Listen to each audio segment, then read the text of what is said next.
এমন মানুষও রয়েছেন, কিছু শিল্পী রয়েছেন যারা নিজেদেরকে অরাজনৈতিক বা নিরপেক্ষ দাবি করছেন এবং সরাসরিভাবে প্রশ্ন করতে চাইছেন না বা সরাসরিভাবে রাষ্ট্রের বিরুদ্ধে কিছু বলতে চাইছেন না। কিন্তু যে কনটেক্সটে এই কথাটা উঠছে, সেই কনটেক্সটটা নিয়ে আমরা একটু কথা বলি এবং এই গোটা বিষয়টা নিয়ে যে একটা কনফিউশন তৈরি হয়েছে সেটা একটু পরিষ্কার করার চেষ্টা করা যাক। প্রথম কথা, একদম গোড়ায় যদি চলে যায়, রাজনীতি কি? রাজনীতি বা পলিটিক্স, এই কথাটার ডেফিনেশন বা সংজ্ঞা কি? রাষ্ট্রনীতি, রাজ এবং নীতি বা রাষ্ট্রনীতি, রাষ্ট্র চালানোর জন্য যে যে নীতিগুলো ব্যবহার করা হয় বা একটা রাষ্ট্রকে যখন চালনা করে কোনো শাসক, তখন যে যে নীতি এবং আইন কানুন যা কিছু তারা গ্রহণ করে, সেই বিষয়টাকে সম্পূর্ণভাবে এক ছাদের তলায় ব্রড স্পেকট্রামে আমরা রাজনীতি বা পলিটিক্স বলি। এইবার এই রাজনীতি, এই কথাটা কিন্তু বহুমুখী একটা কথা, মানে এটা কিন্তু বিভিন্ন ক্ষেত্রে ব্যবহৃত হয়। মানে এই কথাটা শুধুমাত্র রাষ্ট্র চালানোর ক্ষেত্রেই ব্যবহার হয় না, যে কোনো রকমের গোষ্ঠী যেভাবে চালিত হয়, ক্ষমতার যে বন্টন রয়েছে বা অর্থনৈতিক বন্টন রয়েছে, এগুলো কিন্তু রাজনীতি।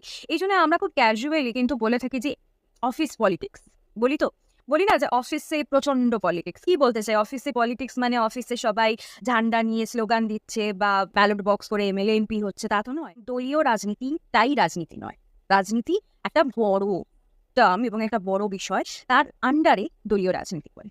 যে তার মানে কি এটাই দাঁড়ায় যে রাজনৈতিকভাবে কোনো একটা অপোজিশন পার্টির মধ্যে যদি আপনি না থাকেন, তাহলে আপনি প্রতিবাদ করতে পারবেন না যে সরকার রয়েছে বা যে গভর্নমেন্ট এই সময় রয়েছে, যে শাসক রয়েছে, তার নীতির বিরুদ্ধে। যখন আপনি নিজের রাষ্ট্র যে নীতিতে চলে, আমরা প্রত্যেকটা পদক্ষেপে, আজকে রাস্তা ব্যবহার থেকে জল ব্যবহার থেকে শুরু করে প্রত্যেকটি জিনিস কেনার সময় কিন্তু সরকারকে ট্যাক্স দিই, তাই তো? এবং আমরা ভোটও দিই এবং আমরা মানুষকে নির্বাচন করি। তাহলে প্রতিটি অরাজনৈতিক মানুষ কি ভোট দেন না বা ভোট দেওয়া থেকে বিরত থাকেন? আমার মনে হয় না। এবার এসে গেল যে রাজনৈতিক হব না, এই বিষয়টা ভীষণ ঘোলাটে।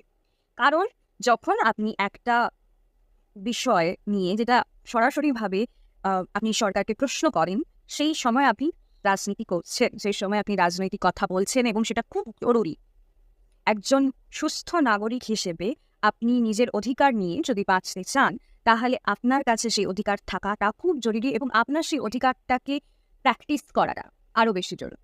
কারণ আপনি যদি প্রশ্ন না করে চোখ বুজে সমস্ত অন্যায় দেখে চলে যান, তাহলে কিন্তু সেই খারাপ হওয়াটা আপনার থেকে দূরে থাকবে না বা আপনার থেকে ডিসকানেক্টেড বেশি দিন থাকবে না, যেটা ঘরে ঢুকতে কিন্তু বেশি সময় লাগে না। তাই অন্যের বাড়িতে আগুন লাগলে যদি আমি এখানে চুপ করে বসে থাকি, তাহলে সে আগুন আমার বাড়ি অব্দিও আসবে।